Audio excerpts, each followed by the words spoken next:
Look at this beautiful architecture. So nice. Oh, hi!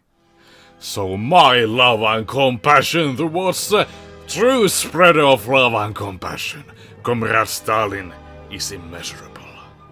Oh my god, I'm a fucking Nazi and I don't like the ideology of love! Shh. Quiet, my boy. I'll explain to you why Stalin was better than sex, sleep and food combined. So, what was so very glorious about our comrade was how he managed to increase the industrial output of the then Soviet Union tenfold for the glory of the worker state. How he ridded the petty bourgeoisie of their parasitically hoarded wealth and gave it to the actual hard-working people in the nation, the workers, and so removed absolute poverty. How he completely annihilated the fascist pigs into extinction. How he turned a backwards developing feudal country into a global modern superpower to rival the United States. Also, how he managed to be expelled to Siberia a grand total of 4 times.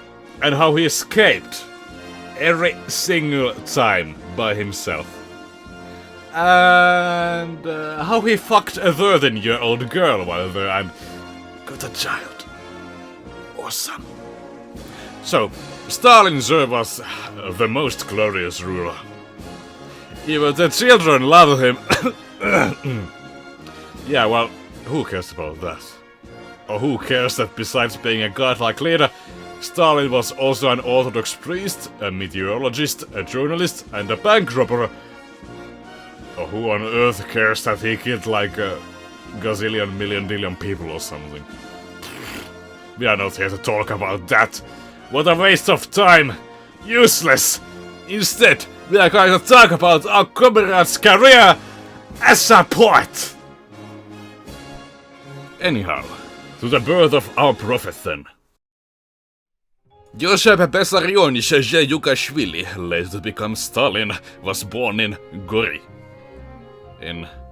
You guessed it, Georgia, which was back then a part of the Russian Empire, but culturally the place was still very much Georgian. The date was 18th of December, 1878. So that's something less opium of the people kind of BS for you to celebrate during the Christmas month. Celebrate our comrade's birthday next December! Celebrate it! Joseph was the son of Bessarion Yukashvili and Ekaterina, who had married in 1872 and lost 2 sons in their infancy prior to the birth of Stalin. Gah! My sister hanged herself before she was even born. The umbilical cord was her rope. You go and deal with that fact. Well, whatever. Joseph's father, Beso, was a cobbler. A cobbler that made quite a hefty bunch of money. Then the shoe fashion changed and Joseph's daddy could not make enough money anymore. Because he was a hipster or something and refused to change with the times. Then he got into alcohol and started beating up his wife and kid. Oh no, would ya look at that? Already kinda sounds like Hitler's childhood. I wonder what kind of children tend to grow out of situations like that. Well, Ekaterina, not wanting to put up with the violence and drinking, just kind of escaped that nonsense by moving into a house of a family friend, Father Christopher Charkviani. When Joseph reached the age of 10, Ekaterina was determined to send her kid to school. To a religious school. A Gori church school. Education, poor as the family was something no one in the family had previously ever gotten before. Well, Joseph, he excelled academically. He was really pro at painting and drama classes. Now, he also sang at a boys' choir. Oh, and also, he made his own poetry. So, an artsy guy. Me like you.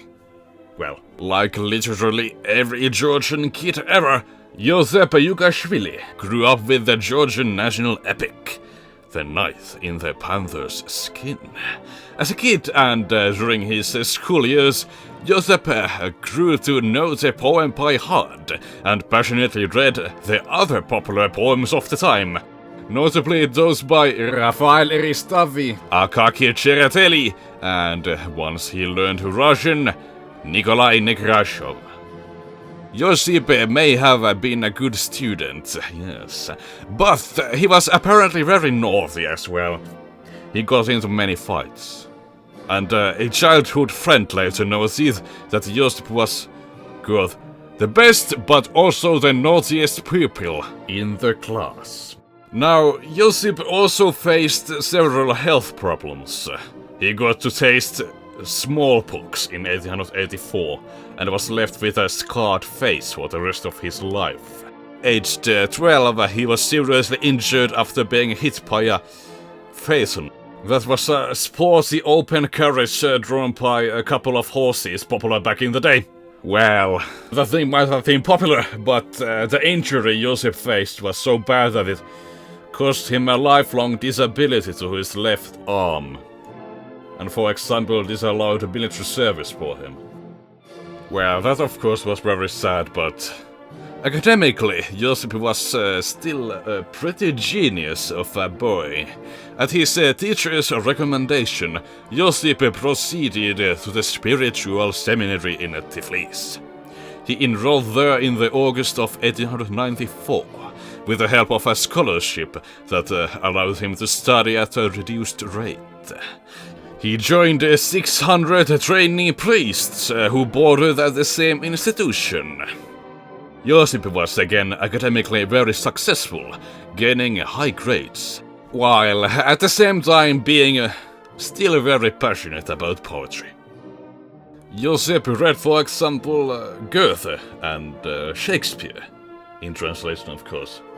And at the end, Josip could even recite Walt Whitman. That's nice. But Josip here also still kept on going with writing his own poetry as well. Romantic poetry, which was pretty freaking dope to be honest. So good that the 17-year-old Josip's work impressed even the noted Georgian poet, Ilya Chachavadze. They were so good in Ilya's opinion that he went and published 5 of them in his journal. Thematically, Josip's poems dealt with subjects such as nature, land, and patriotism. Now, Josip kind of forgot the whole poetry thing once he got into his revolutionary activities. It took too much time, he told a friend. But as Josip grew older, what Josip also lost interest in were his studies. His grades dropped, and he was repeatedly confined to a cell for his rebellious behavior. Teachers complained that he apparently declared himself an atheist, chatted in class and refused to doff his hat to monks. Then Josip joined a forbidden book club active at the school. He soon became influenced by communist revolutionary works, such as Nikolai Chernyveshky's What is to be Done, and Alexander Gazbeki's The Patricide. Now, Josip even adopted the nickname from the book. Koba, as it was the name of the bandit protagonist. Now, of course Josip also read Das Kapital as everyone should, even if you don't happen to be a glorious leftist yourself. As Das Kapital so is a nice critique. And then in the October 1899, above all careers he might have chosen, Josip became a meteorologist at the Tiflis Observatory. He apparently also had classes in socialist theory, and attracted a group of supporters through of it. Which would, of course, finally make conditions ripe for the long overdue overthrow of the unjust socio-economic caste system that has burdened our society for centuries.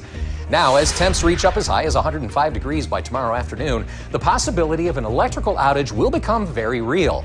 And we should start seeing the neglected working class, the real people of New York, reclaiming the city in a stunning display of righteous pent-up violence lasting weeks on end.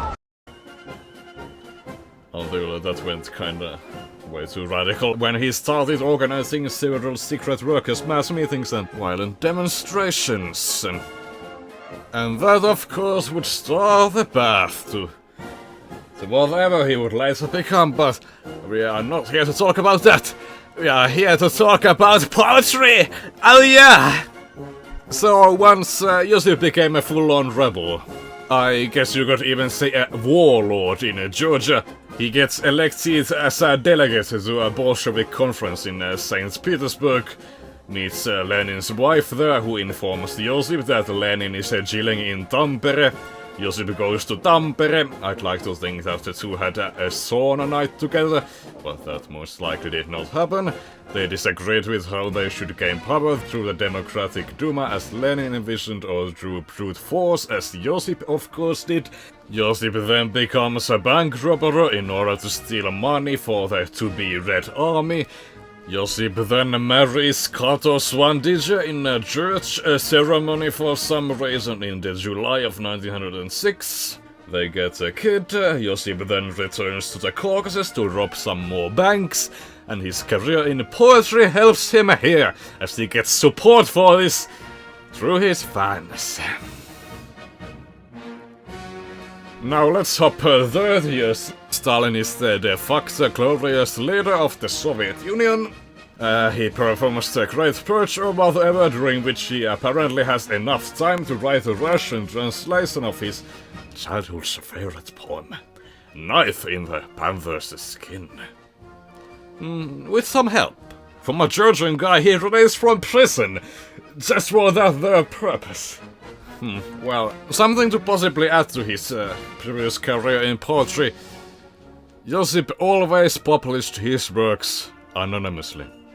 Something which he never even publicly acknowledged, but yeah. When Lavrentini Beria, a Soviet high-ranking politician, also a Georgian by the way, secretly had Boris Pasternak and other notable translators prepare a Russian edition of Stalin's poems for the ruler's 70th birthday in 1949. Stalin, he just had the project stopped and cancelled. Well, what were these poems like? Oh well, let me introduce you to the glorious world of Josip's poems. Morning. The bud has blossomed, now the rose touches the tender violet. The lily, bent above the grass, by gentle breezes slumbers not. The lark, singing its chirping hymn, soars high above the clouds. Meanwhile, the nightingale intones with sweet mellifluous sounds. Break forth in bloom, Iberian land, let joy within you reign, while you must study, little friend, and please your motherland. To the moon, sail on as tirelessly as ever, above on earth, obscured by clouds, and with you, shining glow of silver, dispel the fog that now abounds. With languor, bend your lovely neck, lean down to earth with a tender smile. Sing lullabies to Mount Kashbek, whose glaciers reach for you on high. But know for certain, he who had once been oppressed and cast below can scale the heights of Mount Mtatsminda, exalted by undying hope. Shine on, up in the darkened sky, frolic and play with pallid rays, and, as before, with even light, illuminate my fatherland. I'll bare my breast to you, extend my arm in joyous greeting too.